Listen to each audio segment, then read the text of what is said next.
આપનું સ્વાગત કરું છું હિન્દ ટીવી ન્યૂઝમાં। સમાચારો શરૂ કરતા પહેલા એક નજર આજની હેડલાઇન્સ પર।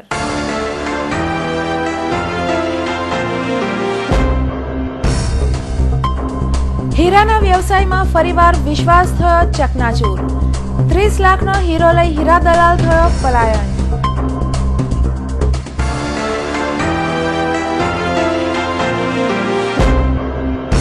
સાડીના ગોડાઉનમાંથી 2 મહિના અગાઉ ચોરી કરનાર નોકર આખરે ઝડપાયો।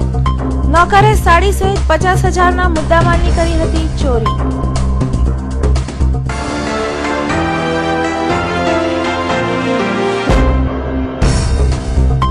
શહેરમાં ફરી સટ્ટોડિયાઓ જોરમાં। ચેમ્પિયન ટ્રોફીની ભારત પાકિસ્તાન મેચ પર સટ્ટો રમતા 5ને અઠવા પોલીસે ઝડપી પાડ્યા।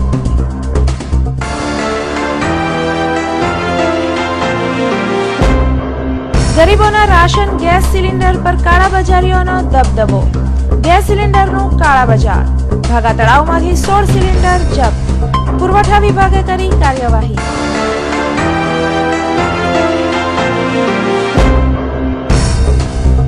વિકાસની વાતો ડિંડોલી વિસ્તારમાં થઈ પોકળ। છેલ્લા 8 વર્ષથી પાલિકામાં સમાવેશ છતાં લોકો રહે છે કાદવ કીચડ વચ્ચે।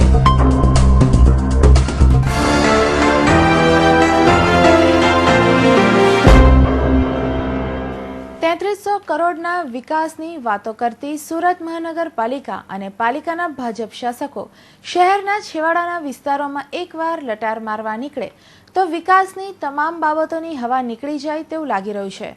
શહેરના ડિંડોલી વિસ્તારના આ અહેવાલ બાદ દર્શકોએ જ નક્કી કરવાનું રહ્યું કે ખરેખર સુરતનો વિકાસ થયો છે ખરો। સ્થળ ડિંડોલી વિસ્તારની યોગેશ્વર સોસાયટી। સમય રવિવાર સવારનો। સમસ્યા છેલ્લા 8 વર્ષથી સુરત મહાનગરપાલિકાને વેરો આપવા છતાં અહીં પ્રાથમિક સુવિધાનો અભાવ છે। જી હા, હિન્દ ટીવી સ્ક્રીન પર આપ જે દ્રશ્યો જોઈ રહ્યા છો તે આપણા જ સુરત શહેરના ડિંડોલી વિસ્તારના છે। શહેરથી બહુ દૂર ન હોવા છતાં પણ આ વિસ્તાર સાથે પાલિકાએ હંમેશા ઓરમાયું વર્તન જ દાખવ્યું છે। હાલની ચોમાસાની ઋતુમાં આ સોસાયટીમાં જવું હોય તો ઘૂંટણસમા કાદવના થરો પાર કરવા પડે તે ચોક્કસ છે। છેલ્લા 8 વર્ષોથી પાલિકામાં સમાવેશ થવા છતાં આ વિસ્તારના રોડ રસ્તા તો ઠીક, પરંતુ પાલિકાની સ્ટ્રીટ લાઇટની પણ વ્યવસ્થા નથી। પ્રાથમિક સુવિધાના અભાવથી ત્રાસીને સ્થાનિકો પોતાના વિસ્તારના કોર્પોરેટરોને રજૂઆતો તો કરવા જાય છે, પરંતુ મળે છે માત્ર ને માત્ર ઠાલા આશ્વાસનો। યોગેશ્વર નગરમાં રહીએ છીએ અમે લોકો। અમને આ પ્રોબ્લેમ છે કે રોડ બનાવતા નથી। મ્યુનિસિપાલિટીમાં જેટલા બી કોર્પોરેટર છે, જેટલા બી સાહેબો છે, બધાને કહી રહ્યા છે, પણ હા એ કહે છે કે પ્રાઇવેટ સોસાયટી છે, તમે પ્રાઇવેટ બનાવો। અમુક આ કોર્પોરેટર સુભાષભાઈ એ લોકોને કહીએ છીએ તો કે કાલે અધિકારીને લઈ આવીએ, પરમ દિવસે લઈ આવીએ, પણ એ લોકો કોઈ આવતા બી નથી। મળવા કહીએ છીએ તો અમે લોકો શું કરીએ? કામ તો અધિકારી કરવાના છે, પણ એ બી નથી આવતા ને અધિકારી બી નથી આવતા। તમે કેટલી વાર રજૂઆત? અમે લોકો 4 વખત આજે સવારથી 3 વખત જઈ આવ્યા અને આજે બી બધા મોરચા લઈને ગયા હતા બધા સુભાષ પાટીલ પાસે। એ કે કાલે આવું છું, પરમ દિવસે આવું છું, એમ જ કરી રહ્યા છે। આ પ્રોબ્લેમ કેટલા વર્ષોથી છે? 8 વર્ષથી અમારું મ્યુનિસિપાલિટીમાં ગયું છે, પણ હજુ સુધી નથી બનતો, કઈ રોડ બી નથી બનતો અને પાણી આવતું બરાબર। મ્યુનિસિપાલિટીમાં 8 વર્ષથી તમે કેટલી રજૂઆત કરી છે? હજુ હર વર્ષે હર મહિને બધા અલગ અલગ રજૂઆત કરી રહ્યા છે। એમ શું કહેવામાં આવે છે? એ બધા કહે છે હા કામ ચાલુ છે, મંજૂરી આપશે પછી કરીશું, ભલે ડેનિક લાઈન થશે, બધું કઈ નથી થતું હજુ સુધી। અને આ બધા કીચડ કાદવ થઈ રહ્યા છે। તમારી હાલ પોઝિશન શું છે? હાલ આ જોઈ લો અમારી પોઝિશન, તો હમણાં કીચડના બધા ભરેલા છે। ચોમાસામાં નરકાગાર બની જતા આ વિસ્તારમાં રહેતી ગૃહિણીઓ વિશેષ પરેશાન એટલા માટે છે કારણ કે આવી ગંદકી વચ્ચે તેઓ પોતાના બાળકોને શાળાએ મૂકવા જવું પડતું હોય છે।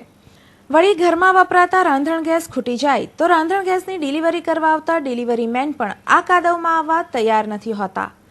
તંત્રને વારંવારની રજૂઆતો કરવા છતાં પણ કોઈ કાને ન ધરતું હોય તેવો માહોલ સર્જાયો છે અને પરિણામે લોકો આક્ષેપ લગાવી રહ્યા છે કે ચૂંટણી ટાણે વોટ માંગવા આવતા નેતાઓ અમને સાવ ભૂલી ગયા છે। આ જો અમારે છે ને તો રાતના આવવા જવાની તકલીફ પડે છે, દિવસના આવવા જવાની તકલીફ પડે છે, છોકરાઓને સ્કૂલમાં જવાની તકલીફ પડે છે, ગેસના બાટલા આવતા નથી, માણસો કામ પર જાય છે, સવારે બૈરાઓને બાટલા કા લેવા જાય? હા, પાણીમાં તકલીફ છે, પાવર નથી, લાઇટ મૂકેલા છે, શાના માટે મૂકેલા છે? રોડ પર લાઇટ નથી। પીવાનું પાણી કેવું આવે? એમાં છે ને લાલ કીડા આવે છે પીવાના પાણીમાં બી। તમે રજૂઆત કરી કેટલી ઝોનમાં? તો કેટલી વખત તો અમે લોકો કહીએ છીએ તો એ લોકો કહે છે કે ભાઈ અમે દવા નાખીશું ને એ કરીશું। અને કોર્પોરેટર લોકો તમને શું કહે છે? અમે ગયેલા હતા 3-4 વખત એના હતા સુભાષભાઈ ના હતા, તો કહે છે કાલે આવીશું એ કરે છે એ લોકો.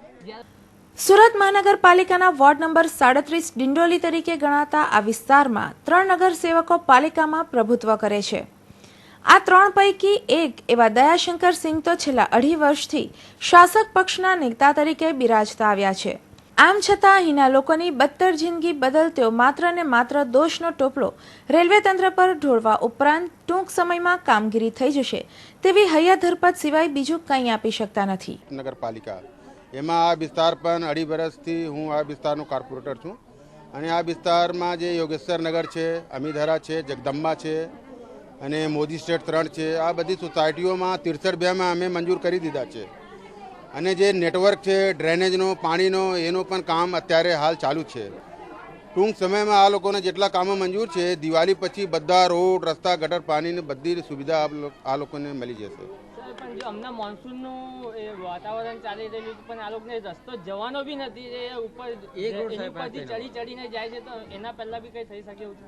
હા, હું એના માટે નોંધ મૂકી છે 2 મહિના પહેલાં કે ભાઈ ચોમાસા દરમિયાન આ લોકોને કાદવ કીચડ નહીં થાય એના માટે જીએસબી નાખીને તમામ જે 63 રસ્તાઓ છે એમાં રોડ બનાવી દેવાનું. સર, આ લોકો વારંવાર કોર્પોરેટરોને રજૂઆત કરી છે, તે છતાં આ લોકોની કોઈ મતલબ રજૂ સાંભળવામાં આવી નથી, તો એના સામે તમે શું કહો? હા, તો આ લોકો આજે મારી પાસે ફર્સ્ટ ટાઈમ આવ્યા અને હું આ લોકોને કીધું ભાઈ હું ચલો રાઉન્ડ કરું છું તમારા સોસાયટીમાં અને જે અમારા ઝોનલ ચીફ છે, ઝોનલ અધિકારી છે એના જોડે પણ હું વાત કરીશ કે ભાઈ આ લોકોને ઝડપથી સુવિધા આપી દો. ઝોનમાં બી સર વારંવાર અરજીઓ નાખી છે પણ હજુ સુધી કોઈ 8 વર્ષ મતલબ આ લોકોની કોઈ એ નહીં કરે. એમાં શું છે, આ લોકોને 63 મંજૂર કરી દીધા છે અને બધા નેટવર્ક પૂરા થાય ને હાઇડ્રોલિકનો, ડ્રેનેજનો, કેમ કે અહીંયા જે પમ્પિંગ સ્ટેશન બની રહી છે એમાં રેલવે મંજૂરી નથી આપતી. રેલવેમાં આ લોકો ઘણી વખત અરજી કરી છે પણ રેલવેવાળાના અગડાઈના કારણે આ કામ અટકી ગયા છે. સુરત મહાનગરપાલિકાની શનિવારે યોજાયેલી સામાન્ય સભામાં કુમાર કાનાણીએ પાલિકાના ભાજપ શાસકોને જ ટોણો મારતા જણાવ્યું હતું કે વિકાસ કરવાથી કંઈ નહીં વળે, કારણ કે વિકાસનો કોઈ દિવસ ઓડકાર ન હોય. હજુ પણ પાલિકાએ શહેરના છેવાડે આવેલા વિસ્તારો અને પાલિકામાં નવા સમાવાયેલા વિસ્તારોનો વિકાસ કરવો જરૂરી છે. કુમાર કાનાણીનો આ ટોણો ખરેખર ડિંડોલી વિસ્તારની આ સમસ્યાને અનુરૂપ બની રહ્યો છે. અહીંના સ્થાનિકોને તેઓના કોર્પોરેટર દયાશંકરસિંહ ડેપ્યુટી મેયર બની હરખઘેલા થઈ રહ્યા છે તે અંગેની જાણકારી હશે કે કેમ તે તો ખબર નથી, પરંતુ એક વાત ચોક્કસ છે કે જ્યાં સુધી આવા વિસ્તારોનો વિકાસ નહીં થાય ત્યાં સુધી સુરતનો સાચો વિકાસ નહીં ગણાવી શકાય. કેમેરામેન રાકેશ રાજપૂત સાથે ભૂપેન્દ્ર સાચાણી, હિન્દ ટીવી ન્યૂઝ, સુરત. ફિલ્મી કલાકારો પ્રત્યે લોકોનું ગજબનું આકર્ષણ હોય છે. પોતાના પસંદગીના કલાકારો માટે તેમના દીવાના લોકો કંઈ પણ કરી છૂટવા તૈયાર હોય છે. મોહમય નગરી મુંબઈમાં આના દાખલા અવારનવાર જોવા મળતા હોય છે, પરંતુ સુરત શહેરમાં પણ ફિલ્મ કલાકાર મિથુનનો અજબનો દીવાનો જોવા મળ્યો હતો. ફિલ્મ અદાકાર કે અદાકારો પરત્વેની લોકોની લાગણી જગજાહેર હોય છે. માત્ર ભારતમાં જ નહીં પરંતુ દુનિયાભરના ફિલ્મી કલાકારોનું એક અલગ જ આકર્ષણ જોવા મળતું હોય છે. ભારતમાં પણ દક્ષિણના રાજ્યોમાં ફિલ્મી કલાકારોને ભગવાન તરીકે પૂજવામાં આવે છે અને તેઓના મંદિર સુદ્ધા બન્યા હોવાના દાખલાઓ બન્યા છે. પ્રસિદ્ધ ફિલ્મ અભિનેતા મિથુન ચક્રવર્તીના રવિવારના જન્મદિવસે તેના પ્રશંસકોનો તાતો મુંબઈમાં લાગ્યો હોય તે સ્વાભાવિક છે, પરંતુ સુરત શહેરમાં પણ મિથુનના એક દીવાનાએ અલગ રીતે જ મિથુનના જન્મદિવસને મનાવ્યો હતો. શહેરના અડાજણ 4 રસ્તા નજીક આવેલ શીતલ ટોકીઝ નજીકની ઝૂંપડપટ્ટીમાં રહેતા એક રિક્ષા ચાલકને મિથુનનું એવું તે ઘેલું લાગ્યું છે કે તેની રિક્ષામાં અત્ર તત્ર સર્વત્ર મિથુન જ મિથુન દેખાય છે. मिथुन दादा का डांस बहुत अच्छा है, उनकी फाइटिंग अच्छी है और दादा जब हंसते तो ऐसा लगता है कि जैसा गुलाब का फूल खिल रहा है. दादा के आज 63 वर्ष की उम्र हो गई, आज भी दादा ऐसे ही लगते हैं. और उनकी ऐसी कौन सी खूबी आपको पसंद है, आपने अपनी रिक्शा पूरी इस तरह सजाई? दादा का बाल का स्टाइल, हंसने का, फाइटिंग का, सभी कुछ अच्छा लगता है दादा का. आज उनका जन्मदिन है, आपने क्या विशेष तैयारी की है? पूरी अच्छी चारों बाजू से सब रिक्शा पूरी सजाई है, पूरे दादा के फोटो, अक्की रिक्शा पे दादा के फोटो लगाए आगे से पीछे से, और दादा का नाम लिखा है मिथुन दादा करके. और उन दादा की जितनी पिक्चर रही है आज तक सब VCR वीडियो पे लाके घर पे लाके सब पूरे टोटलिंग पिक्चर देखिए दादा की. दादा के लिए मैं कुछ भी कर सकता हूँ. આટલું ઓછું હોય તેમાં દીવાનાએ રવિવારના મિથુનના જન્મદિવસે પોતાની છાતીના ભાગે અને કાંડા પર પોતાના જ લોહીથી મિથુન લખી પોતાની દીવાનગીનો પરિચય આપ્યો હતો. મિથુન ઘેલા આ દીવાનાની બીજી ખાસિયત એ છે કે વર્ષોથી મિથુનનું રટ લગાવતા તેના અન્ય રિક્ષા ચાલક મિત્રો પણ તેનું સાચું નામ જાણતા નથી અને આ રિક્ષા ચાલકને મિથુન કહીને જ બોલાવે છે. मिथुन मेरे दोस्तार है, हम लोग को साथ में ऑटो चलाते हैं, लेकिन आज तक मुझे इनका नाम पता नहीं है. इनको अक्की दुनिया मिथुन के नाम से पहचानती है. अक्के सूरत में सब इनको मिथुन के हिसाब से पहचानते हैं. हम लोग को बैठ के मिल के बात करते हैं, ये सबका मनोरंजन करते हैं और मिथुन की आवाज़ में बोलते हैं. बहुत अच्छा लगता है. હિન્દી ફિલ્મની એક પંક્તિ છે કે એસી દીવાનગી દેખી નહીં કહી. કંઈક આવી જ દીવાનગી રવિવારના મિથુનના 64મા જન્મદિવસે સુરત શહેરમાં એક આમ રિક્ષા ચાલકની જોવા મળતા એક સવાલ ચોક્કસ થાય કે આ દીવાનાની દીવાનગી મિથુન સુધી પહોંચી હશે કે કેમ તે ખબર નહીં, પરંતુ તેની આ દીવાનગીથી મિથુનની લોકપ્રિયતા આજે પણ બરકરાર છે તેનો ખ્યાલ સહેજે આવી જાય છે. Bureau report, Hindi news, Surat. Dollar સામે રૂપિયો નબળો પડતા તેનો મોટો ફટકો ટેક્સટાઇલ્સ ઇન્ડસ્ટ્રીઝ પર પડ્યો છે, જેમાં ખાસ કરીને એમ્બ્રોઇડરી મશીનની આયાત મોંઘી થતાં આયાતકારો નીરસ બન્યા છે અને ડોલર ઇફેક્ટના કારણે આયાત તેમજ વેચાણ ઘટી ગયું છે. આંતરરાષ્ટ્રીય બજારમાં ડોલર સામે રૂપિયો ગગડીને ઓલ ટાઈમ લો લેવલ પર પહોંચી જતા તેની અસર ભારતીય ઇકોનોમીને ખરાબ એંધાણ આપી રહી છે. ડોલર મજબૂત બનતા તેની અસર વિવિધ બજારો પર થતા ઉદ્યોગમાં ગરમાહટો વધી ગયો છે.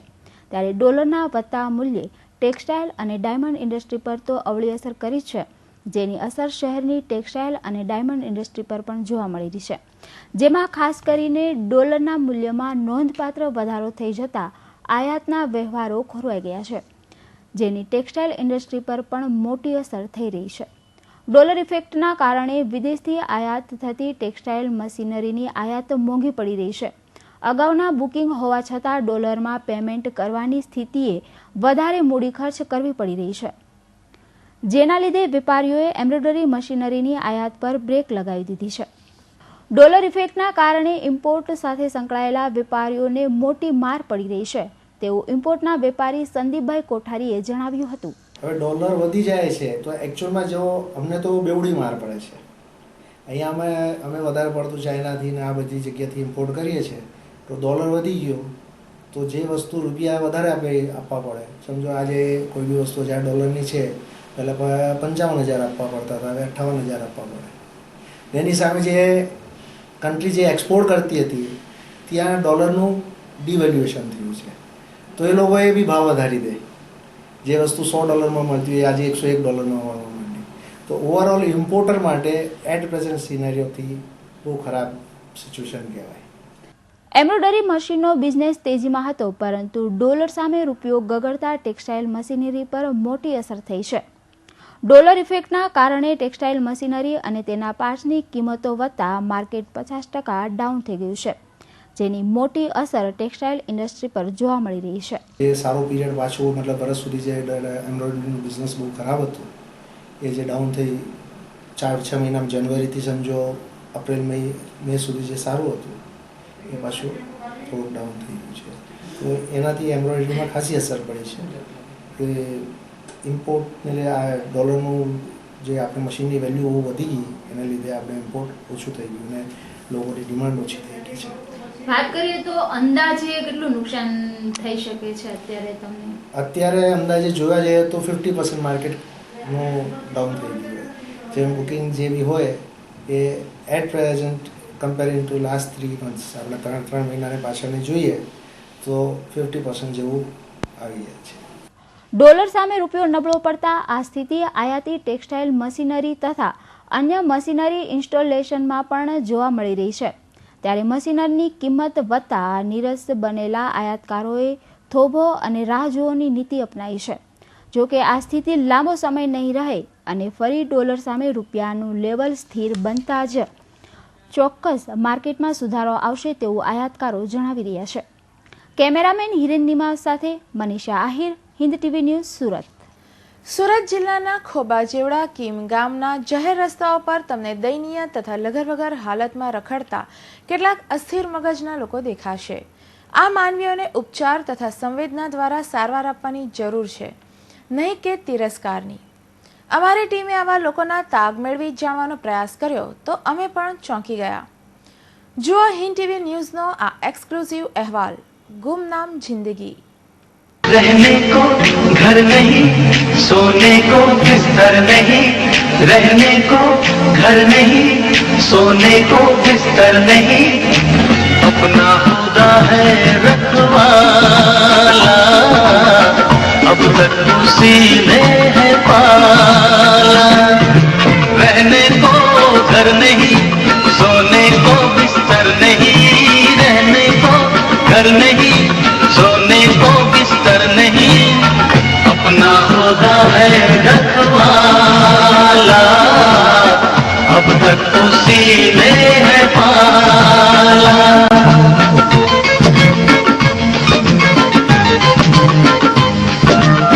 સિમેન્ટ કોન્ક્રીટના જંગલોમાં પોતાના કામ ધંધામાં વ્યસ્ત રહેતા લોકો પાસે પોતાના માટે સમય નથી. ત્યાં પાર્કા માટે ક્યાંથી સમય મળે? કીમ ગામના જાહેર રસ્તા પર પોતાનું ઘર સજાવી બેઠેલા અસ્થિર લોકો દયનીય હાલતમાં જીવે છે. આ અસ્થિર લોકો માટે લોકોમાં હમદર્દી નથી રહી. પાર્કા માટે સંવેદના મરી પરવારી છે. ત્યારે સુરત જિલ્લાના કીમ ગામે જાહેર રસ્તાઓ પર અસ્થિર મગજના લગર વગર હાલતમાં પોતાની દુનિયામાં ખોવાયેલા માનવીઓને જોતા પ્રથમ દ્રષ્ટિએ ચિતરી ચડતી હોય છે. તેમની ચેષ્ટાઓ પણ માનવીને ઘૃણા ઉપજાવતી હોય છે. કહેવાય છે કે ભગવાન તમામ માનવીને તેના કર્મોની સજા આપે છે. તેમ આ માનવીઓ કુદરતની સજાઓ ભોગવી રહ્યા છે, પણ સમાજના કહેવાતા લોકોનો તિરસ્કારનો પણ ભોગ બની રહ્યા છે. ત્યારે આ અસ્થિર માનવીઓને દુઆની સાથે સારવારની પણ જરૂર છે. कीम गांव में करीबन 6 से 7 जितने पागल पिछले 3-4 साल से लगातार एक ही जगह अपना निवास स्थान बना के सड़क पे रहते हैं. इनकी हरकतें कुछ अजीब सी लगती है और वर्तमान में बारिश का सीज़न चालू हो गया है. ये बारिश के मौसम में बेचारे सड़क पे भीगते रहते हैं और अपना जीवन गुजारते रहते हैं. गुजरात में मानवों के उत्थान के लिए बहुत सारी संस्थाएं काम कर रही हैं, लेकिन ये 3-4 साल से पागल कीम में ऐसे ही सड़क पर अपना जीवन गुजारते रहते हैं. इनको अगर पागल खाने में ले जाके सही उपचार किया जाए तो इनमें से कई पागल की हरकत देख के ऐसा लगता है कि ये वापस सामान्य जीवन में आ सकते हैं. इसके लिए सामाजिक संस्थाओं को, सामाजिक अग्रणियों को आगे आना चाहिए और ऐसे अनाथ लोगों को अगर अपनी दया दृष्टि दिखाएं तो इनका जीवन. ભારતના ગામડાઓ તથા શહેરોમાંથી ટ્રેન મારફતે કેટલાક અસ્થિર મગજના માનવીઓ કીમ વિસ્તારમાં આવી કીમના જાહેર રોડ પર આવી વસવાટ કરી લેતા હોય છે. માનસિક અસ્થિરતાનું કારણ સંયુક્ત કુટુંબની ભાવના નાબૂદ થવાનું છે.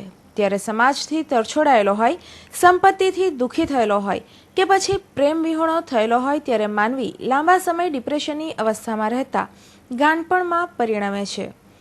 કંઈક આવું જ કીમ વિસ્તારમાં ફરતા અસ્થિર મગજના માનવી સાથે બન્યું હશે. કીમ ગામમાં જ્યારે અમારી ટીમે આ પ્રકારના માનસિક રીતે અસ્થિર માનવીઓને ચેષ્ટા જોવા જાણવાના પ્રયત્નો કર્યા તો એક માનવી છેલ્લા કેટલાય સમયથી રોડની સાઈડમાં બેસી પત્તા રમતો દેખાય છે. આ મહાશય પત્તા ફેંકે છે અને ખુશ થાય છે. આ માનવી ભર તાપમાં, મુશળધાર વરસાદમાં કે કડકડતી ઠંડીમાં એક જ જગ્યાએ પડી રહે છે. સાંજ પડતા ભોજન માટે રોડ સાઈડની ચિકનની લારી પરથી ફેંકાયેલા મરઘાના આંતરડા નૂડલ્સની જેમ આરોગી જાય છે. આ દ્રશ્ય રસ્તેથી પસાર થતા રાહદારીઓને વિચલિત કરી નાખે છે. આ એક કિસ્મની વાત નથી. આવા તો બીજા અસ્થિર મગજના માનવીઓ પોતપોતાની મસ્તીમાં મશગુલ રહે છે. પોતાના ગાંડપણને કારણે આ માનવીઓને કપડાં પણ પહેરવાનું ભાન હોતું નથી. આ બાબતે જ્યારે અમારી ટીમે ગાંધીવાદી વિચારસરણી ધરાવતા ઉત્તમભાઈ પરમાર સાથે વાત કરી તો તેમણે પોતાનો અનુભવ કંઈક આવો જણાવ્યો હતો. કીમમાં ગાંડી વ્યક્તિઓ વધુ પડતી છે એવી એક વાત થઈ રહી છે કે ભાઈ આટલું નાનું ગામ અને તેમાં 6 થી 7 ગાંડા માણસો છે તો 7 જણને ગાંડા કહેવાની જરૂર નથી. એ 7 જણને ધ્યાનપૂર્વક સમજવાની જરૂર છે. કીમની અંદર એક પરપ્રાંતિ વ્યક્તિ આવીને, જે ગુજરાતી નહોતો એવો વ્યક્તિ આવીને આજે પણ ગાંડપણ ભરેલું જીવન જીવે છે અને બજારમાં રખડતો રહે છે, મેલો ગેલો રહે છે. એણે એક દિવસ આવીને, હું જે શાળાનો સંચાલક છું એ શાળામાં આવીને મારી નજીક આવીને મને કહ્યું કે સાहब फूल झाड़ के पौधे मत उछेरो, लेकिन धन धान्य के पौधे रोपो तो उससे किसी को खाना मिलेगा. આ ગાંડો માણસ છે જેણે મને કહેવાતા ડાયાને આ શિખામણ. આ પ્રકારના માનસિક રીતે અસ્થિર માનવીઓને હૂંફ તથા સંવેદનાની જરૂર હોય છે. સરકાર પાસે અપેક્ષા રાખ્યા વગર સમાજમાં સામાજિક કાર્યકરો તથા એનજીઓએ આ પ્રકારના માનવીઓને માનસિક રોગોના નિષ્ણાત પાસે સારવાર કરાવવાથી ફરી નોર્મલ જીવન જીવતા થઈ શકે છે. એવી જ રીતે અન્ય કેટલાય વ્યક્તિઓ છે કે જે દુનિયાની નજરમાં ગાંડા છે, પણ હકીકતમાં તો એમને જોવાની આપણી દ્રષ્ટિ ખોટી છે. તેમ છતાં માની લો કે આ કોઈક ને કોઈક રીતના માનસિક રોગીઓ છે, તો એની સામે આપણા લોકોનું કહેવાતા સભ્ય, કહેવાતા થરેલ, કહેવાતા ડાયા લોકોનું જે વર્તન છે એ 4 ગણું ગાંડપણ ભરેલું છે. જેને તમે ગાંડા કહો છો એની સાથે માનવીય વ્યવહાર રાખો, પ્રેમપૂર્ણ વ્યવહાર રાખો, તો એની જે કંઈક આવી ગાંડપણ ભરેલી વાતો તમને દેખાતી હોય, તમારી નજરે હોય, એ સીધી થવાની શક્યતા છે. એટલે જેને દુનિયાને ગાંડા કીધા છે એની સાથે જો પ્રેમમય સહજીવન જીવવામાં આવે તો એ ડાયા થઈ શકવાની પૂરેપૂરી સંભાવના છે અને નોર્મલ માણસ જેવા લાગવાની પૂરી સંભાવના છે. એટલે સાચી વાત આ છે કે પ્રેમના અભાવમાંથી ગાંડપણ પાંગરે છે, ઉપેક્ષામાંથી ગાંડપણ પાંગરે છે, યાતનામાંથી ગાંડપણ પાંગરે છે. તો વાત તો આ કરવાની જરૂર છે કે બીજો માણસ જો આપણી જેમ સ્વસ્થ નથી તો તે કેમ નથી, એ આપણે સમજવાની જરૂર છે ને એના માટે કામ કરવાની જરૂર છે. અત્યારે જે વ્યક્તિઓ છે એ બધાની સૌથી પહેલી તો આપણે આ દેખાતા અસ્થિર માનવીઓ સાથે વિધાતાએ તો ક્રૂર મજાક કરી જ છે. ત્યારે સરકાર સહિત સેવાના નામે ચરી ખાતા કહેવાતા દંભી સામાજિક કાર્યકરો અને લોકનેતાઓને આ નિર્દોષ માનવીઓ દેખાતા નથી, જે સમાજની વરવી હકીકત છે. Gautam Patel, Hind TV news, Kim. रहने को घर नहीं, सोने को बिस्तर नहीं, रहने को घर नहीं, सोने को बिस्तर नहीं, अपना खुदा है रखवाला, अब तक उसी ने है पाला. रहने को घर नहीं, सोने को बिस्तर नहीं, रहने को घर नहीं, सोने को बिस्तर नहीं, अपना खुदा है रखवाला, अब तक उसी ने है पाला.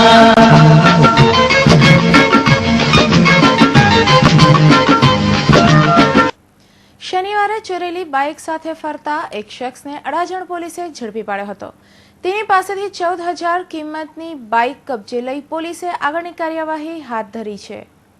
શનિવારના રોજ અડાજણ પોલીસ પેટ્રોલિંગમાં હતી ત્યારે Gujarat gas circle Sheetal studio નજીકથી બાઇક લઈ પસાર થતા ઇકબાલ ઉર્ફે સલમાન ગુલામ મલેકની અટક કરી હતી અને રાંદેર વિસ્તારમાં બાપુનગર બોરડી ઝુંપડપટ્ટીમાં રહેતા ઇકબાલની કડક પૂછપરછ કરતા તેણે આ બાઇકની ચોરી કરી હોવાની કબૂલાત કરી હતી.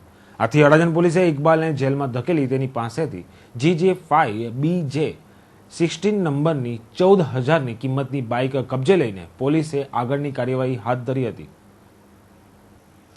ઘરેલું ગેસ સિલિન્ડરોનું કાળાબજાર કરનારા સામે પુરવઠા વિભાગે લાલ આંખ કરતા સંગ્રહખોરોમાં ફફડાટ ફેલાઈ જવા પામ્યો છે. ત્યારે ગેરકાયદે 16 જેટલા ગેસ સિલિન્ડરોનો સંગ્રહ કરી કાળાબજારમાં ઊંચા ભાવે વેચાણ કરતા ભાગા તળાવના શખ્સ વિરુદ્ધ પુરવઠા વિભાગે અઠવા પોલીસ સ્ટેશનમાં ફરિયાદ નોંધાવી છે. સુરત ભાગા તળાવ સોપારીવાલા બિલ્ડિંગમાં રહેતા નિશાર ઇબ્રાહીમ સોપારીવાલાને પુરવઠા વિભાગે ગત તારીખ 20મી માર્ચના રોજ ગેરકાયદે 16 ઘરેલું ગેસ સિલિન્ડરોની સંગ્રહખોરી કરતા ઝડપી પાડ્યો હતો. સંગ્રહખોર નિશાર પોતાની બિલ્ડિંગમાં જ અનધિકૃત રીતે ગેરકાયદે સંગ્રહ કરી કાળાબજારમાં ઊંચા ભાવે વેચાણ કરી પોતાનો આર્થિક લાભ મેળવતો હતો, જેથી પુરવઠાની જાળવણીમાં અવરોધ બની ઘર વપરાશના 16 ગેસ સિલિન્ડરોનો ગેરકાયદે સંગ્રહ કરતા આખરે તેની સામે પુરવઠા વિભાગે ગતરોજ અઠવા પોલીસ મથકે ફરિયાદ નોંધાવી છે. આ ફરિયાદના આધારે અઠવા પોલીસે વધુ તપાસ હાથ ધરી છે. Bureau report, Hind TV news, Surat.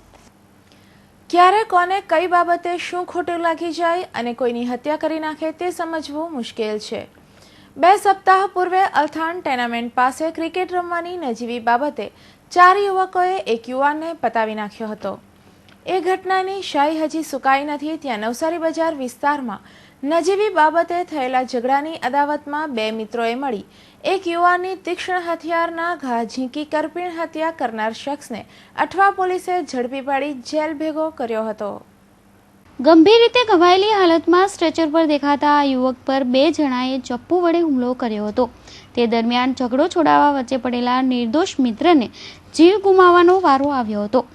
ઘટના એવી છે કે નવસારી બજાર માલેકવાડી વિસ્તારમાં રહેતા 28 વર્ષીય દીપક નાનજી બારૈયા શુક્રવારે સાંજે પિતરાઈ મહેન્દ્ર કેશવ બારૈયા સાથે નવસારી બજાર ઢબુવાળાની ગલી કબ્રસ્તાન પાસેથી પસાર થઈ રહ્યો હતો. તે દરમિયાન મલેકવાડીમાં જ રહેતા સાગર નવીન બાબરિયા અને ભૂપેન્દ્ર ધનજી રાઠોડે ભૂપેન્દ્રને આંતરી ઉપરા છાપરી ચપ્પુના ઘા ઝીકી દીધા હતા. મિત્ર પર ચપ્પુ વડે હુમલો થતા જોઈ ઝઘડો છોડાવવા દીપક વચ્ચે આવતા હિંસક બનેલા સાગર અને ભૂપેન્દ્રએ તેને પણ ચપ્પુના ઘા મારતા તે ગંભીર રીતે ઘવાયો હતો. ઢબુવાળાની ગલીમાં ખેલાયેલા આ ખૂની ખેલના પગલે આસપાસના વિસ્તારમાં ભયનો માહોલ ફેલાઈ ગયો હતો. બંને હત્યારા હુમલો કરે ત્યાંથી ફરાર થઈ ગયા હતા. ગંભીર રીતે ઘવાયેલ દીપક અને મહેન્દ્રને તાત્કાલિક સારવાર માટે નજીકની ખાનગી હોસ્પિટલમાં લઈ જવામાં આવ્યા હતા, જ્યાં દીપકનું મોત નીપજ્યું હતું. આજે અઠવા પોલીસ સ્ટેશનની હદમાં આવેલા મલેકવાડીમાં રહેતા મહેન્દ્ર કેશવભાઈ બારૈયા અને દીપક નાનજીભાઈ બારૈયા નાઓની સાથે સાગર નવીનભાઈ બાબરિયા સાથે ઝઘડો થયેલો. એમાં સાગર નવીન બાબરિયાએ મહેન્દ્ર કેશવ બારૈયા અને દીપક નાનજી બારૈયાને તીક્ષ્ણ હથિયારથી ઈજા કરેલી છે. એમાં દીપક નાનજી બાબરિયા મરણ ગયેલ છે અને મહેન્દ્ર કેશવ બારૈયા હાલ સારવાર હેઠળ છે. એફઆઈઆર નોંધી અને આગળની તપાસ હાથ ધરવામાં આવી છે. અઠવાડિયા પહેલા નજીવી બાબતે થયેલા ઝઘડાની અદાવત રાખી સાગરે મિત્ર સાથે મળી હત્યાનું કાવતરું ઘડ્યું હતું, પરંતુ સાગર અને ભૂપેન્દ્રના કાવતરાનો ભોગ નિર્દોષ વ્યક્તિ બની હતી. ભૂપેન્દ્ર અને સાગરને અઠવા પોલીસે ગણતરીના કલાકમાં જ જેલ ભેગા કર્યા હોવાનું સમાચાર મળ્યા છે. ભૂપેન્દ્ર મર્ડરના કેસમાં જામીન પર છૂટ્યો છે, જે બીજી એક હત્યાની ઘટનાને અંજામ આપ્યો હતો. સાગરના ત્રાસથી પણ મલેકવાડીના રહીશો ત્રાહિમામ પુકારી ઉઠ્યા છે. આવા ટપોરીઓને અંકુશમાં લેવા પોલીસે કડકમાં કડક કાર્યવાહી કરવી જોઈએ. કેમેરામેન જયેશ પરમાર સાથે એઝાઝ શેખ, હિન્દ ટીવી ન્યૂઝ, સુરત. 2 માસ પૂર્વે રાંદેર વિસ્તારની અલગ અલગ બેંકોના એટીએમ સેન્ટરો પરથી અંદાજે 40થી વધુ વ્યક્તિઓના લાખો રૂપિયા ઉપડી જવાની ઘટના બની હતી. આ ઘટનાને અંજામ આપનાર 4 આરોપીઓ પૈકીનો મોહમ્મદ અકીલ બુરહાનિયાને મહારાષ્ટ્રની થાણે પોલીસે ઝડપી પાડ્યો હતો. થાણે પોલીસે રાંદેર પોલીસને અકીલનો કબજો સોંપતા પોલીસે તેને કોર્ટમાં રજૂ કરી 12 દિવસના રિમાન્ડ મેળવ્યા હતા. જોકે આ ઘટનામાં મુખ્ય ભેજાબાજ અને તેના અન્ય 2 સાગરીતો હજુ પણ પોલીસ પકડથી દૂર છે. રાંદેરના અલગ અલગ વિસ્તારમાં આવેલી state bank of India, bank of Baroda અને એક્સિસ બેંકના એટીએમમાંથી 2 મહિના અગાઉ એક સાથે 40થી વધુ ખાતેદારોના તબક્કાવાર લાખો રૂપિયા ઉપડી જતા શહેર પોલીસ દોડતી થઈ ગઈ હતી. એટીએમમાંથી રૂપિયા ઉપાડનારી ઠગ ટોળકીને પકડવા માટે ક્રાઇમ બ્રાન્ચની સાયબર સેલ પણ કામે લાગી હતી, પરંતુ તેમને પણ સફળતા મળી ન હતી. ત્યારબાદ નકલી એટીએમથી નાણાં ઉપાડવાના કેસમાં મહારાષ્ટ્રની થાણે પોલીસે અકીલ આબિદ બુરહાનીની ધરપકડ કરી હતી, જેની રાંદેર પોલીસે ટ્રાન્સફર વોરંટથી ધરપકડ કરી હતી અને ત્યારબાદ હકીકત સુધી પહોંચવા અકીલને કોર્ટમાં રજૂ કરી 12 દિવસના રિમાન્ડ મેળવ્યા હતા. જોકે મુખ્ય સૂત્રધાર સહિત અન્ય 3 આરોપી સુધી પોલીસ પહોંચી શકી નથી. સાબિત મુખ્ય સૂત્રધારોને શોધવામાં મદદરૂપ થતો હોવાનું પોલીસે જણાવ્યું હતું અને ઘટનાની વધુ હકીકત રિમાન્ડ દરમિયાન બહાર આવવાની શક્યતા જણાઈ રહી છે. Bureau report, Hind TV news, Surat. હાલમાં જ આઈપીએલ મેચ પર મોટા પાયે રમાયેલા સટ્ટામાં કેટલાક મોટા માથાઓની સંડોવણી બહાર આવી હતી, જેનો રેલો ગુજરાત સુધી પહોંચ્યો હતો. પોલીસની બાજ નજર હોવા છતાં સટ્ટોડિયાઓ સટ્ટો રમાડવાની કોઈ તક ગુમાવવા માંગતા ન હોય તેમ અવારનવાર વિવિધ મેચો પર સટ્ટો રમાડવાના ઘણા કિસ્સાઓ સામે આવ્યા છે. જેમાં વધુ એક કિસ્સો સુરત શહેરના સિંગણપુર વિસ્તારની પાનની દુકાનમાં ભારત પાકિસ્તાન મેચ પર સટ્ટો રમાડતા 5 સટ્ટોડિયાઓને ચોક બજાર પોલીસે ઝડપી પાડ્યા હતા. ઘટના સ્થળેથી પોલીસે ₹39,000થી વધુની મત્તા કબજે લીધી હતી. ચોક બજાર પોલીસ મથકમાં માથા પર રૂમાલ નાખી મોઢું સંતાડતા આ 5 આરોપીઓ ભારત પાકિસ્તાન મેચ પર સટ્ટો રમાડતા પોલીસના હાથે ઝડપાયા છે. હાલમાં આઈપીએલ મેચ પર મોટા પાયે સટ્ટો રમાયો હોવાનો કિસ્સો પ્રકાશમાં આવ્યા બાદ ગુજરાતના વિવિધ શહેરની પોલીસ પણ સતર્ક થઈ ગઈ છે, જેના પગલે અઠવાડિયા પહેલાની 8 ટીમો વચ્ચે શરૂ થયેલી ચેમ્પિયન ટ્રોફી ક્રિકેટ ટુર્નામેન્ટને ધ્યાનમાં રાખી પોલીસે વોચ ગોઠવી હતી અને આ દરમિયાન શનિવારે સાંજે ભારત પાકિસ્તાન વચ્ચે રમાયેલી મેચ પર સિંગણપોર 4 રસ્તા રાધેસ્વામી સોસાયટીમાં આવેલી ચામુંડા પાન સેન્ટરમાં સટ્ટો રમાઈ રહ્યો હોવાની બાતમી પોલીસને મળી હતી અને બાતમી મળતાની સાથે જ પોલીસે ત્યાં દરોડા કર્યા હતા. તે સમયે ત્યાંથી મનીષ, નંદલાલ, જયંતિ, વિપુલ અને કાનજીભાઈ નામના 5 સટોડિયાને ઝડપી પાડી ટીવી, રોકડા રૂપિયા અને મોબાઈલ મળી કુલ 39,000નો મુદ્દામાલ કબજે લઈને કાયદેસરની કાર્યવાહી પોલીસે હાથ ધરી હતી. વરાછાના હીરા કારખાનેદાર પાસેથી ₹30 લાખનો હીરો અન્ય વેપારીને બતાવવાનું કહીને લઈ જઈ દલાલ પાછો ન ફરતા મામલો મહિધરપુરા પોલીસ મથકે પહોંચ્યો હતો. વિશ્વાસ પર ચાલતા હીરાના ધંધામાં હીરા દલાલે મોટી ઠગાઈ કરતા અન્ય હીરાના વેપારીઓમાં પણ ફફડાટ ફેલાયો હતો. અવારનવાર ઠગ દલાલ દ્વારા કરવામાં આવતી છેતરપિંડીની સમસ્યાનો કાયમી ઉકેલ લાવવાની હીરા વેપારીઓમાં માંગ ઉઠવા પામી છે. લાલ દરવાજા વિસ્તારમાં નજરે પડતા આ સિટી સેન્ટર બિલ્ડિંગમાં જ્યોત ડાયમંડ નામની હીરાની ઓફિસ ધરાવતા અને વરાછા હીરાબાગ વિઠ્ઠલનગર સોસાયટીમાં રહેતા બુધાભાઈ છગનભાઈ કડથિયા સાથે 30 લાખની ઠગાઈ થઈ હોવાની ઘટના પ્રકાશમાં આવતા અન્ય વેપારીઓમાં ફફડાટ ફેલાઈ ગયો હતો. બુધાભાઈની આ સિટી સેન્ટર કોમ્પ્લેક્સની હીરાની ઓફિસમાંથી 1 મહિના અગાઉ પૂણા ગામ અવધૂત સોસાયટીનો ધવલભાઈ પ્રવીણભાઈ સોજિત્રા નામનો ઠગ હીરા દલાલ 30 લાખ રૂપિયાનો હીરો અન્ય હીરાના વેપારીને બતાવવા લઈ ગયો હતો. પરંતુ હીરા લઈ ગયા બાદ ધવલ નામનો ઠગ હીરા કે રૂપિયા આપવા પાછો ફર્યો જ નહીં અને બુધાભાઈ તથા અન્ય હીરા વેપારીઓએ મળીને તેની શોધખોળ કરી હતી. પરંતુ ધવલ નહીં મળતા આખરે તેમણે મહિધરપુરા પોલીસ મથકે ઠગ હીરા દલાલ વિરુદ્ધ અરજી કરી હતી, જેના આધારે પોલીસે વિશ્વાસઘાતનો ગુનો નોંધી તેની શોધખોળ શરૂ કરી હતી અને હીરા જગતમાં દલાલના સ્વાંગમાં ફરતા ઠગોને ઓળખવામાં આ હીરા વેપારીઓ માટે વિકટ પ્રશ્ન બની ગયો છે. વિશ્વાસ પર ચાલતા હીરાના ધંધામાં ઠગો સક્રિય થઈ જતા હીરાના વેપારીઓ ચિંતામાં મુકાઈ ગયા છે. કાપડના ધંધામાં થતા ઉઠાવણાની જેમ હીરા ઉદ્યોગમાં ઠગ દલાલો લાખો કરોડોના હીરા લઈ રાતોરાત પલાયન થઈ જવાની ઘટનાઓ વધી રહી છે. પોલીસ અરજીના આધારે તપાસ શરૂ કરે ત્યારબાદ ફરિયાદ દાખલ કરે તેટલી વારમાં ઠગો પોતાના ઈરાદામાં કામયાબ થઈ જતા હોય છે. ગમે તે દલાલો પર વિશ્વાસ મૂકી લાખોના હીરા આપનારા હીરાના વેપારીઓ માટે દાખલારૂપ આ ઘટનાથી અન્ય હીરા વેપારીઓએ શીખ લઈ જાગૃત થવું જોઈએ, તો જ આવી ઘટના થતી અટકશે. આંતરરાષ્ટ્રીય બજારમાં ડોલર મજબૂત બનતા ફરી પેટ્રોલ મોંઘું થઈ ગયું છે. શનિવારે મધરાતથી ₹2 પેટ્રોલ મોંઘું થયું હતું. પેટ્રોલની કિંમતમાં ફરી એકવાર આજે લીટર દીઠ ₹2નો કમરતોડ વધારો ઝીકવામાં આવ્યો છે. આ મહિનાની અંદર પેટ્રોલની કિંમતમાં બીજી વખત વધારો કરવામાં આવ્યો છે. અમેરિકી ડોલર સામે રૂપિયો નબળો પડ્યા બાદ ધારણા પ્રમાણે જ પેટ્રોલની કિંમતમાં વધારો કરવાની ફરજ પડી છે. ડોલર સામે રૂપિયો નબળો પડતા આયાત વધુ મોંઘી થઈ છે. પેટ્રોલની કિંમતમાં ભાવ વધારાને તાત્કાલિક ધોરણે અમલી બનાવવામાં આવ્યો છે. વેટને બાદ કરતા પેટ્રોલની કિંમતમાં લીટર દીઠ ₹2નો વધારો કરવામાં આવ્યો છે. ગુજરાતમાં વેટને ધ્યાનમાં લેતા આ વધારો લીટર દીઠ 2.50ની આસપાસનો છે.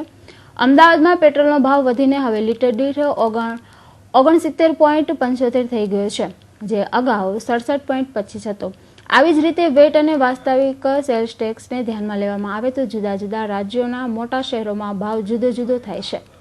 વેટ અને સ્થાનિક સેલ્સ ટેક્સ સિવાય ₹2નો વધારો આજે કરવામાં આવ્યો છે. દિલ્હીમાં પેટ્રોલની કિંમત લીટર દીઠ 2.40 વધી ગઈ છે. તીવ્ર મોંઘવારીનો સામનો કરી રહેલા સામાન્ય લોકો પર વધુ એક વખત બોજો ઝીકી દેવાયો છે. Bureau report Hind TV news Surat. Surat શહેરમાં શબને સાચવવાની રાસાયણિક પ્રક્રિયાનો પ્રારંભ થઈ રહ્યો છે, જે સંદર્ભે ડોક્ટર વિનેશ શાહે પત્રકારો સાથે વાતચીત કરી આ પ્રક્રિયાની વિગતવાર માહિતી આપી હતી. માનવીના મૃત્યુ પછી તેના દેહને લાંબો સમય ટકાવી રાખવા કે તેને મૂળભૂત સ્વરૂપમાં રાખવો મુશ્કેલ હોય છે, પરંતુ ડોક્ટર વિનેશ શાહની સંસ્થાએ એમ્બલમિંગ સેવાનો રાહત દરે પ્રારંભ કર્યો છે, કે જેમાં શરીરમાં વિશિષ્ટ પ્રકારના મિશ્રણવાળું પ્રવાહી ઇન્જેક્શન દ્વારા આપવામાં આવે છે, જેથી તેની રક્તવાહિની પ્રક્રિયા અટકી જાય છે. અને ડોક્ટર વિનેશ શાહે જે આ પ્રકારના પ્રક્રિયા માટે સક્ષમ અને અનુભવી તબીબ છે અને જેઓએ ગુજરાતમાં સૌપ્રથમવાર આ પ્રકારની સેવાનો પ્રારંભ કરી રહ્યા છે. તરીકે સેવા આપી રહ્યો છું. આ સેવાના એક નવા સોપાન તરીકે એમ્બાલ્મિંગ એટલે કે ડેડ બોડીને કેમિકલ પ્રોસેસિંગથી સાચવવાની પ્રક્રિયાની સેવા ચાલુ કરી રહ્યો છું. ગુજરાતમાં આ સૌપ્રથમવાર સેવા ચાલુ કરી રહ્યો છું. મેટ્રો સિટીમાં આ પ્રકારની સેવા ઓલરેડી ચાલુ છે. આ સેવાથી એ ફાયદો છે કે બોડીને તેના મૂળભૂત સ્વરૂપમાં કલાકો, દિવસો કે અઠવાડિયા કે મહિનાઓ સુધી પણ રાખી શકે છે. તેની મેથડ અને કોન્સન્ટ્રેશન પ્રમાણે આપણે બોડીને સાચવી શકીએ છીએ મૂળભૂત સ્વરૂપ, જેનાથી બોડીમાં દુર્ગંધ કે વાસ આવવી કે એનો કલર બદલાવો, ફૂલી જવું, એનાથી જીવાણુ પડવા બધી જ પ્રક્રિયા અટકાવી શકાય છે. જીવાણુ ન પડવાથી આજુબાજુ લોકોને ચેપ લાગવાનો ભય પણ નથી રહેતો. વધુમાં બાય એરથી જ્યારે આ બોડી મોકલાવાની હોય છે ત્યારે આ તાજેતરમાં જ ધોરણ 10નું પરિણામ જાહેર થયું છે, ત્યારે અપેક્ષા કરતા ધોરણ 10માં ઓછા માર્ક્સ આવતા અમરોલીના કિશોરે અને લિંબાયતની વિદ્યાર્થીનીએ આપઘાત કરી લેતા ચકચાર મચી જવા પામી છે. ધોરણ 10માં ઓછા માર્ક્સ આવતા શહેરમાં 2 વિદ્યાર્થીઓએ આપઘાત કર્યાના બનાવો બનવા પામ્યા છે, જેમાં અમરોલી ગાયત્રી રેસિડેન્સી ખાતે રહેતા 16 વર્ષીય હર્ષ અરવિંદભાઈ અવાણીએ ગત તારીખ 13મીએ રાત્રે ઘરમાં કેમિકલ પી લેતા તેને સારવાર અર્થે ખાનગી હોસ્પિટલમાં ખસેડાયો હતો, જ્યાં સારવાર દરમિયાન તેનું મોત નીપજ્યું હતું. અમરોલી પોલીસના જણાવ્યા પ્રમાણે હર્ષે વરાછાની સ્કૂલમાંથી ધોરણ 10ની પરીક્ષા આપી હતી. તાજેતરમાં જ આવેલા પરિણામમાં ઓછા માર્ક્સ આવતા હર્ષ નાસીપાસ થઈ ગયો હતો, જેથી તેણે આપઘાત કરી લીધો હતો. જ્યારે બીજા બનાવમાં લિંબાયત પ્રભુનગર ખાતે રહેતી 17 વર્ષીય વિદ્યાર્થીની મંગલ યુવરાજભાઈ પાટીલે ધોરણ 10માં ઓછા ટકા આવ્યા હોવાથી સાયન્સમાં એડમિશન નહીં મળે તેવા ડરથી તેણે ગળે ફાંસો ખાઈ લેતા આપઘાત કરી લીધો હતો. માલિકના વિશ્વાસનો લાભ ઉઠાવી નોકરો ચોરીને અંજામ આપતા હોય છે, ત્યારે 22 એપ્રિલે ઉધના ભાટેના વિસ્તારમાં ગોડાઉનમાંથી 50,000ના મુદ્દામાલની ચોરી કરનાર નોકરને શનિવારે ઉધના પોલીસે ઝડપી પાડ્યો હતો. 2 મહિના પહેલા માલિક સાથે વિશ્વાસઘાત કરી 50,000ના મુદ્દામાલની ચોરી કરનાર શખ્સ આખરે ઉધના પોલીસના હાથે ઝડપાઈ ગયો હતો. City light golden avenue apartment ખાતે રહેતા રાજેશ મંગીલાલ જૈનના ઉધના ભાટેના વિસ્તારમાં આવેલા ગોડાઉનમાં 2 મહિના અગાઉ ચોરી થઈ હતી. 20,000ની કિંમતની 4 નંગ એસી સાડી તેમજ કટપીસ ભરેલા 30,000ની કિંમતના 7 પોટલા મળી કુલ 50,000ના મુદ્દામાલ પર નોકર કિશન શાહભાઈ ભામરે જ હાથ ફેરો કર્યો હતો, જેની તપાસમાં લાગેલી ઉધના પોલીસે વરાછા LH રોડ પર રહેતા કિશન ભામરને ઝડપી પાડી જેલ ભેગો કરી આગળની કાર્યવાહી હાથ ધરી છે. સુરત મહાનગરપાલિકા તથા ધર્મનંદન ડાયમંડ્સ પરિવાર દ્વારા કતારગામ ધર્મનંદન ડાયમંડ્સ ખાતે રવિવારના રોજ સવારે 9 થી 12 કલાક દરમિયાન વિનામૂલ્યે ટીબી સારવાર તથા તપાસ કેમ્પનું આયોજન કરવામાં આવ્યું હતું, જેમાં મોટી સંખ્યામાં લોકોએ આ કેમ્પનો લાભ લીધો હતો. આ સાથે જ ધર્મનંદન ડાયમંડ્સ પરિવાર દ્વારા RNTCP પરફોર્મન્સ 2013 એવોર્ડ ફંક્શન રાખવામાં આવ્યું હતું. મહિમા ખૂબ ગવાયો છે, એટલે કે આરોગ્ય ધન સંપદા અને એ કોઈ એકલી સરકાર કરી શકે નહીં. આ મહાન કાર્યમાં સમાજમાં જે કઈ શ્રેષ્ઠીઓએ કામ કર્યું છે, ઉમદા કામ કર્યું છે, કોઈ પણ જાતની અપેક્ષા સિવાય એવું કામ કદાચ કોઈ સરકાર પણ કરી શકતી નથી. અને આવા ઓપરેશન હેલ્થકેર જેવા મહાન કાર્યમાં જે સેવાના ધર્મથી જેને આનંદ મળી રહ્યા છે, આ સંસ્થિત સ્થાનમાં આપણે બધા બેઠા છીએ. હું રાત્રે 2-2:30 વાગે જ આવ્યો બહારથી, પણ મને ડોક્ટર સેરેડિયાએ કહ્યું કે સર એક આવું સરસ કામ થઈ રહ્યું છે, મેં કે મારે જવું જોઈએ. અને હું ન આવ્યો હોત તો આ ધર્મના કાર્યમાં હું ચૂકી ગયો હોત. મેં સરકારમાં 35 વર્ષથી ખૂબ લાંબી સેવા કરી છે. ખાસ કરીને સામેથી મેં સરકારે વિનંતીઓ કરીને હું 2-3 જિલ્લામાં કલેક્ટર, DDO, ડાયરેક્ટર ખૂબ રહ્યો છું, ખાસ કરીને પછાત વિસ્તારમાં. આરોગ્ય શું છે એ વિશે મેં જોયું છે. સેવાના અભાવે તડપીને મૃત્યુને શરણે થતા ગરીબ આદિવાસીઓને મેં જોયા છે. તેથી મને ખ્યાલ આવે છે કે ફક્ત સરકારના અધિકારીઓ આરોગ્યનું પુણ્યકામ એટલા ન કરી શકે. સમાચારો પૂર્ણ કરતા પહેલા ફરી એક નજર આજની હેડલાઇન્સ પર.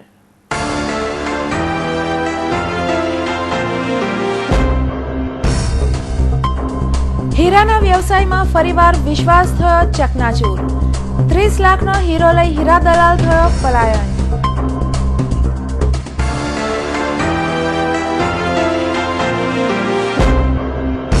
સાડીના ગોડાઉનમાંથી 2 મહિના અગાઉ ચોરી કરનાર નોકર આખરે ઝડપાયો.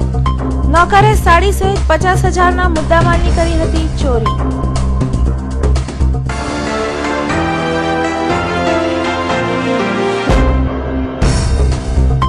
શહેરમાં ફરી સટ્ટોડિયાઓ જોરમાં. ચેમ્પિયન ટ્રોફીની ભારત પાકિસ્તાન મેચ પર સટ્ટો રમતા 5ને અઠવા પોલીસે ઝડપી પાડ્યા.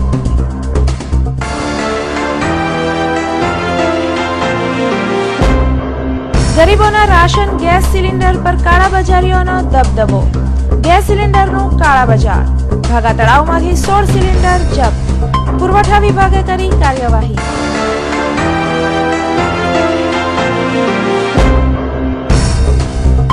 વિકાસની વાતો ડિંડોલી વિસ્તારમાં થઈ પોકળ. છેલ્લા 8 વર્ષથી પાલિકામાં સમાવેશ છતાં લોકો રહે છે કાદવ કીચડ વચ્ચે.